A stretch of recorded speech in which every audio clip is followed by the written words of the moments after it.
iltaisin 7:00. 7. tammikuuta alkaen 4:lla.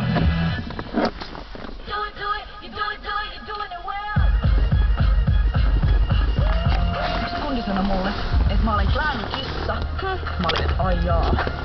Mut sit mä tein tyyliassari-testin ja mä huomasin, että se on ihan oikeassa.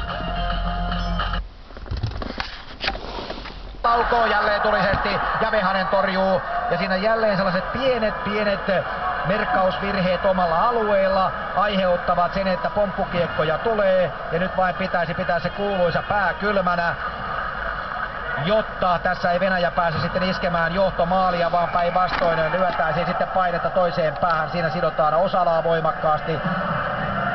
Pilli on soinut ja aloitus tuodaan keskialueen puolelle. The route is being calculated. Asia, joka mua hämmästyttää, kun olen nyt aika paljon mennyt tähän Bykovin tapaan pelata ja näin poispäin, niin oikeastaan ihmettelen, se on meidän pelastus ehkä tässä pelissä, että kuinka vähän sittenkin he luovat tommosia, voisiko sanoa, edes 3 miehen hyökkäyksiä. Tässä äsken oli ihan tyypillinen pitkä harppuna, jossa heidän vastaanottanut hyökkäjä oli meidän 2 pakkia vastaan, siitä vaan tuli vielä tilanne, koska he tasolla.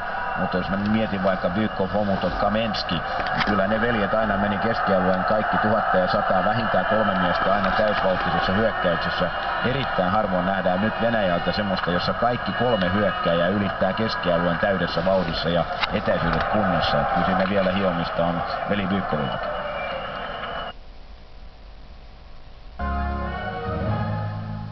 Uutisista hyvää iltaa. Pula terveyskeskuslääkäreistä pahenee, vaikka työikäisiä lääkäreitä on Suomessa enemmän kuin koskaan. Tuoreen selvityksen mukaan jo joka 10. lääkärin virka on täyttämättä. Viroista lähes yhtä suuri osa hoidetaan ostopalveluina. Vakavin lääkäripula on paikoissa. 5 kotimaista eläkerahastoa vastustaa islantilaisen Novatorin vaatimuksia teleoperaattori